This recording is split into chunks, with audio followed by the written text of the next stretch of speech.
رسول اللہ صلی اللہ علیہ وسلم کی حدیث کا مفہوم آتا ہے کہ جس نے حق پر ہوتے ہوئے جھگڑا چھوڑ دیا میں اس کو جنت کے درمیان میں گھر کی گارنٹی دیتا ہوں۔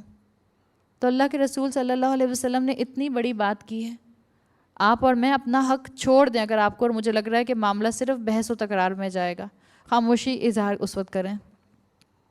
امام ابو حنیفہ کا ایک واقعہ آپ کو کتابوں میں ملتا ہے۔ امام ابو حنیفہ جو اپنے وقت کے بہت بڑے فقیہ تھے اور یقیناً آج بھی بہت بڑے فقیہ ہیں اپنے وقت کے رہے، لوگ ان کی زندگی میں آیا کرتے تھے، ان سے فتوے پوچھا کرتے تھے، اس لیے کہ فقہ ان کا جو تھا ڈپارٹمنٹ تھا، ان کی اسپیشلٹی تھی۔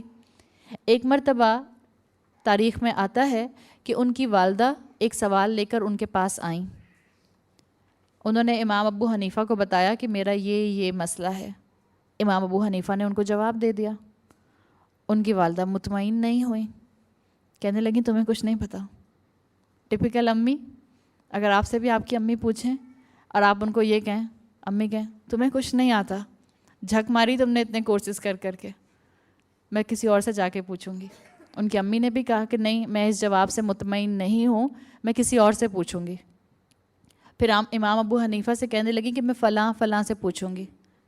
امام ابو حنیفہ نے ان کو کچھ نہیں ایگو کا ایشو بنایا کہ کیوں آپ اس کے پاس کیوں جا رہی ہیں جب میں اتنا بڑا فقیہ موجود ہوں۔ انہوں نے کہا ٹھیک ہے آپ کی مرضی۔ تو تاریخ میں آتا ہے کہ وہ جس شخص کے پاس گئیں وہ ایک داعی تھا، عالم نہیں تھا۔ داعی کون ہوتا ہے؟ جو سمپل لوگوں کو ریمائنڈرز دیتا ہے، جو لوگوں کو تقوی حاصل کرنے کی موٹیویشن دلاتا ہے، لیکن فقہ اور شریعت کے بارے میں اس کی ایکسپرٹیز نہیں ہوتی۔ تو داعی تھا۔ امام ابو حنیفہ کی والدہ جب اس شخص کے پاس پہنچیں تو اس داعی نے ان سے کیا کہا، آپ کے اس مسئلے کا جواب دینے کے لیے مجھے کچھ معلومات کرنی ہوں گی، تو مجھے تھوڑا سا وقت دے دیں، اس کے بعد ہی میں آپ کو جواب دے سکوں گا۔ اب یہ جو شخص تھا، جو داعی تھا، یہ اپنے اس مسئلے کا، امام ابو حنیفہ کی والدہ کے مسئلے کا جواب پوچھنے کے لیے کس کے پاس آیا؟ امام ابو حنیفہ کے پاس۔ امام ابو حنیفہ نے ان کو جواب بتا دیا اور ان کو پتہ چل گیا کہ یہ وہی سوال ہے جو میری والدہ نے کیا تھا۔ امام ابو حنیفہ نے ان سے کہا کہ تم یہ جواب میری والدہ کو بتا دینا، لیکن یہ مت بتانا کہ میں نے تمہیں بتایا ہے، اپنی طرف سے بتا دینا۔ امام ابو حنیفہ نے کوئی اسے انا کا مسئلہ نہیں بنایا۔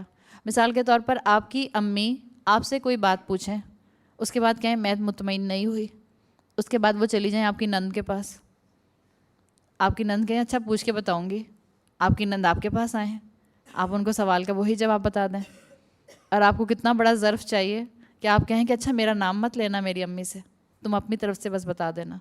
یہ اعلیٰ مسلمانوں کا کردار ہوا کرتا تھا، اور یہ اعلیٰ مسلمانوں کا کردار ہوگا جب مسلمان باعمل ہوں گے، کہ انہوں نے اپنی انا کا مسئلہ نہیں بنایا، انا ایک طرف کر دی اور اپنا ظرف اعلیٰ رکھا۔